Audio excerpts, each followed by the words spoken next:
किसने कहा क्या कहा मुझे पता नहीं, लेकिन आज डिसीजन होना था, ऐसा कुछ निश्चित नहीं था। अगली डेट पे डिसीजन होगा, ये तय है। क्या कोर्ट ने कहा कि आप लोग नीचे नहीं रहोगे, मैं हटा दूंगा? हाँ, और कौन सी तारीख? जज साहब ने कहा कि उसके लाख से ज्यादा पेज हैं और इसलिए बड़ा केस है, इसमें समय लगता है। किसी के साथ अन्याय नहीं होना चाहिए और सबको न्याय मिले, इस तरह से वो केस को जो उसका नियम है वह जज साहब ने आज पूरा किया है और अगली डेट जो दी है वो 31 जुलाई दी है। और सभी लोग को पेश करने के लिए सबको उपस्थित होना है, क्योंकि डिसीजन है, निर्णय अपना है और होना ही चाहिए। सबको उपस्थित और होंगे। भरोसा है रिजल्ट सत्यमेव जयते, इस पर पूर्ण भरोसा है। 17 साल की ये लड़ाई है, 17 साल से लड़ाई लड़ी जा रही है। 17 साल के 17 वर्ष हो गए। अपेक्षित है, तो क्या लगता है 31 जुलाई को जो मेरा जो पूर्ण विश्वास है और जो जिस व्यक्ति के ऊपर आरोप लगता है, या तो वो जानता है या ईश्वर जानता है, इसलिए मेरा विश्वास है सत्यमेव जयते, सत्य की सदैव जीत होती है, धर्म की सदैव जीत होती है और होगी। आपको लेकर कैपिटल पनिशमेंट की मांग की है सरकारी पक्ष की तरफ से, मतलब वो आज भी मानते हैं कि कहीं ना कहीं जो ये हुई है उसमें आपका सक्रिय रोल है। देखिए ऐसा है, एटीएस चाहती तो मुझे मेरी मुंडी उसी दिन मरोड़ देती। उनकी तो इतनी दुश्मनी है और पता नहीं क्यों दुश्मनी है, और जो विधर्मी लोग हैं उनके लिए तो मैं हूं उनकी दुश्मन। जो देश के विरोधी हैं, देश विरोधी हैं, गद्दार हैं देश के, उनके लिए मैं दुश्मन हूं, क्योंकि वो मेरे दुश्मन है तो उनके लिए भी मैं दुश्मन हूं और हमेशा इसका विरोध करती रहूंगी। देश में देशभक्त रहना चाहिए, देश में देश के गद्दारों की कोई जगह नहीं है।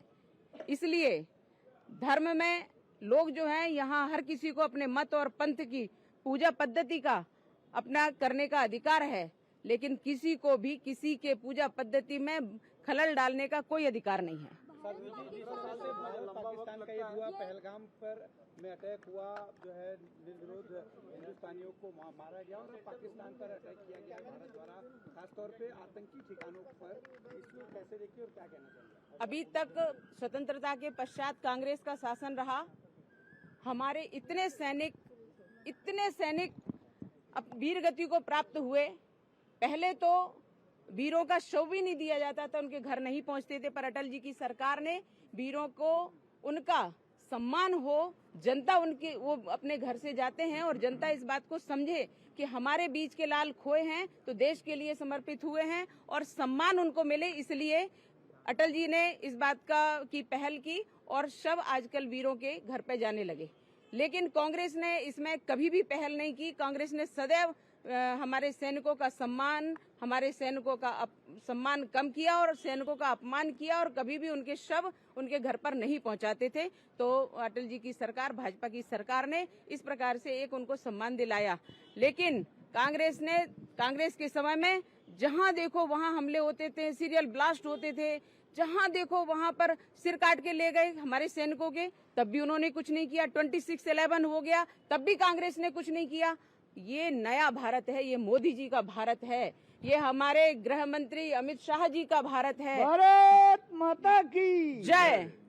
ये हमारी टीम, राजनाथ सिंह जी रक्षा मंत्री, ये उनका भारत है, ये हम सबका भारत है और ये नया भारत है। हमारे मोदी जी ने जिस प्रकार से जज्बा दिखाया है, और हम पहले छेड़ते नहीं है और जिसने हमें छेड़ा हम उसको छोड़ते नहीं है, ये बिल्कुल पक्का है।